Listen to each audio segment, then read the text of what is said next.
Hello, people. Finished a book a few days ago. Seize the Fire: Heroism, Duty, and the Battle of Trafalgar. This is my second Trafalgar book. This was just a wonderful book. I finished this out in Pinckney, Michigan, where I was staying at my mother-in-law's house. I am now back closer to Detroit, and I'm back to work. Uh, just wonderful book. It focuses on the battle, but this author, Adam Nicholson, also goes very deep into the differences in the societies of the British, the French, and the Spanish. Three very different countries at that time. Goes into the mindset of these people. And, there's tactical reasons why the British won such a crushing victory, but there's underlying reasons also. This book was published in 2005 as 317 pages. And this is just one of those books that you're sad you're going to finish because it was so good. Second paragraph, page 10. And I've got written there, why was this so lopsided? Because it was very lopsided. There are technical answers to these questions, to do with the ships and guns, but they are not enough. Two British ships, the Berwick and the Swiftsure, both in fact fought on the French side during the battle.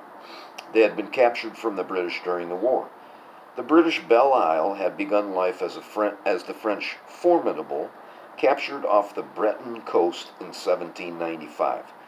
Many of the British ships had anyway been built as copies of French men-of-war. The British Achille, for example, was a precise copy of the French 74 gunship Pompey, which had been captured by the British in 1793. The Spanish fleet had in large part been built by renegade Catholic Irishmen using British shipbuilding techniques. Even in the Spanish yards in Cuba, and including the greatest ship of all, the four-decker Santissima Trinidad, entirely constructed of sweet-smelling Cuban cedar. And a four-decker, the thing had, like 130 guns. They were fucking machines, man, these things. This battle, Trafalgar, was fought in 1805. And of course, the Napoleonic Wars were raging at that time. Napoleon wanted to invade Britain. He had an invasion army on the coast. He had his barges to take the men across. But he was smart enough to know that he probably shouldn't do that unless he has full command of the English Channel. And that he never got. The Spanish were reluctant allies of the French at that time. And just a few years later, Napoleon's armies had to fight the Spanish. It's pretty nasty guerrilla wars, too. Second paragraph, page 66. I'm afraid I have a lot of reading here to do because I don't know why sometimes I got a lot of stuff and sometimes I don't. Second paragraph. In all, a ship like Victory could carry 40 sails, with about 1,000 blocks through which the rigging was led, the whole assemblage weighing about 20 tons and covering an area more than 2 acres. Although no element of these extraordinary constructions would have been unfamiliar to anyone alive in 1805, no special materials, nothing different in the hemp or canvas, iron and timber, blocks and pulleys from those found on land, the man-of-war, as complex as a clock, as large as a prison, as delicate as a kite, as strong as a fortress, and as murderous as an army, was undoubtedly the most evolved single mechanism with the most elaborate ordering of parts the world had ever seen. And it's one of the reasons that I love reading about naval battles and polar exploration. The ships were fantastic creations. Second paragraph, page 128.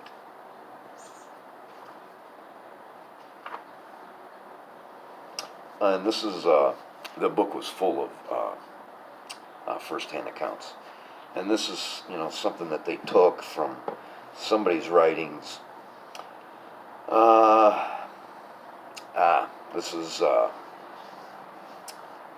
This is Pasco writing this. Pasco is the guy in charge of signaling aboard the Victory.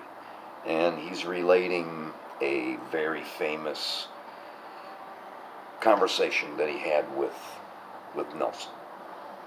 His lordship came up to me on the poop, and after ordering certain signals to be made, about 1:15 he said, "Mr. Pasco, I wish to say to the fleet, England confides that every man will do his duty."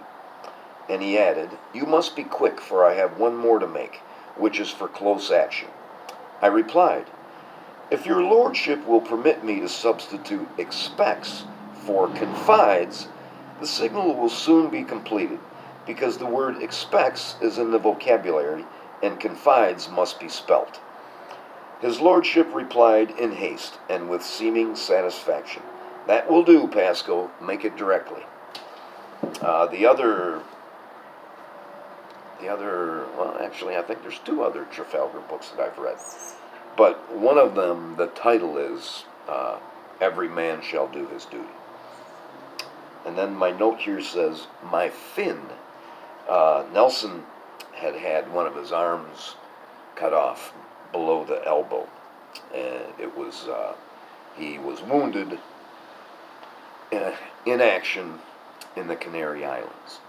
And apparently when Nelson got nervous, he flipped his incomplete arm around, and he called it my fin, like a fish's fin, or a shark.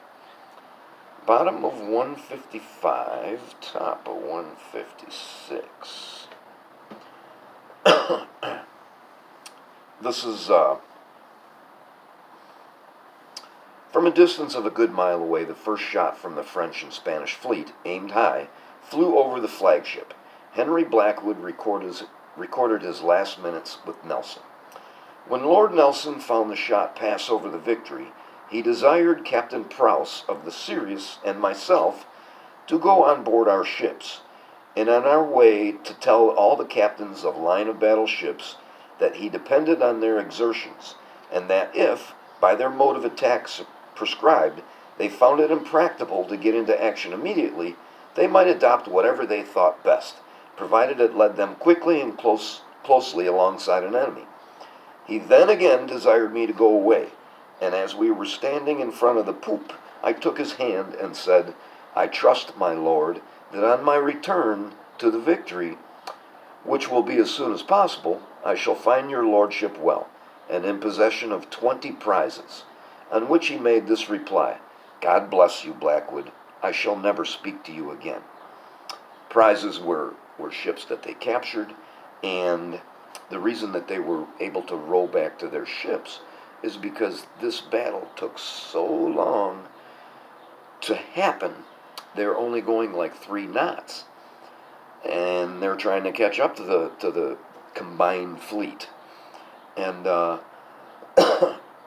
combined fleet ends up turning around to do battle, but throughout much of the day, they're just sailing ever closer and ever closer. Nelson sails right into a T crossing, and if you know anything about naval battles, maneuvers, there's this thing called crossing the T. And what it is if you're sailing straight at an enemy fleet, and they're arranged like this, and you're sailing at them like that, you've made the worst tactical blunder possible, because they can bombard you with all their guns on one side anyway, and all you can do is fire from the very front. And ships usually went in line, so the ones behind you may not even want to fire. Crossing your T is a big no-no. Scheer, during Jutland, had his T crossed twice, and it was only because of the superiority of the German construction of their ships that allowed him to get out of there and bring some of his ships back to port. But the French and the Spanish are a little bit incompetent, and Nelson is able to just sail right into them. And once you get in there, and you can fire with both sides of your ship, you can do great execution, which is exactly what they did. And apparently, with a wooden ship, what you wanted to do was get beam on or end on and fire directly through that thing, so that the cannonball rolled all the way through and just killed everybody in its way, or it knocked the enemy cannon off their foundations, which is where the term loose cannon comes from. The loose cannon would kill you as the ship rolled. Slow burning fuse. The English had a quick fire mechanism on their cannons, and the French and the Spanish did not. They had a slow burning fuse that you had to light, and you try to aim this goddamn cannon. There's a swell in the ocean. When it finally goes off, your ship may be up on top of a wave, and you completely miss. Second paragraph, page 204.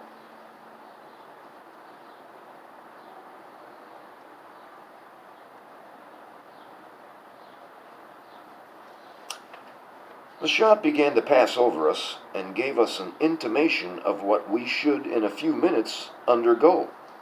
A shriek soon followed, a cry of agony was produced by the next shot, and the loss of the head of a poor recruit was the effect of the succeeding, and as we advanced, destruction rapidly increased.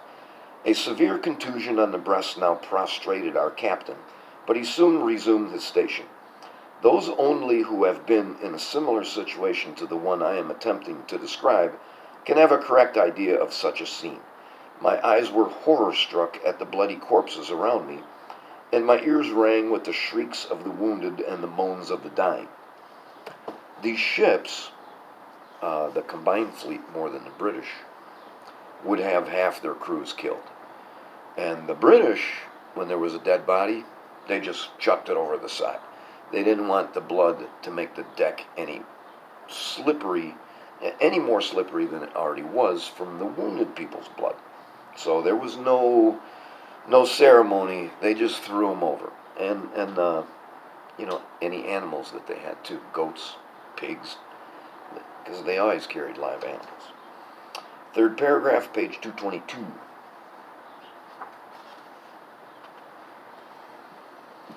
This is another first-hand account. She gave us a broadside from 55 guns and her carronades, belching out a storm of cannon shot, big and small, and musket shot. I thought the Fougeot must be shattered, pulverized into tiny pieces. The storm of missiles that was driven against and through the hull on the port side made the ship heel to starboard. The larger part of the sails and the rigging was cut to pieces, while the upper deck was swept clear of most of the seamen who were working there and of the marksmen. On the gun decks below there was less damage. There, not more than 30 men were put out of action. This preliminary greeting, rough and brutal as it was, did not dishearten our men. A well-maintained fire showed the Englishmen that we too had guns and could use them. The Fougeot was one of the ships that, gave a good account of itself. I didn't mark anything about the death of Nelson. All these books go into great detail about the death of Nelson. Nelson and the rest of the officers had to stride around in full view on the deck. It was just something that they did, and they, high casualties because of it. And Nelson was actually shot by a musket. He did not get hit by a cannonball. He was shot from above, and the bullet went down and lodged against his spine and fucked up everything in between there. And after he was wounded, it was 2.5 hours he was dead. It didn't go into Nelson's very odd marriage arrangements. I don't think he was married. One of the other books I read went into that in greater detail. The kind of odd setup that he had for Victorian England. Thank you for watching. Trucking 15 minutes.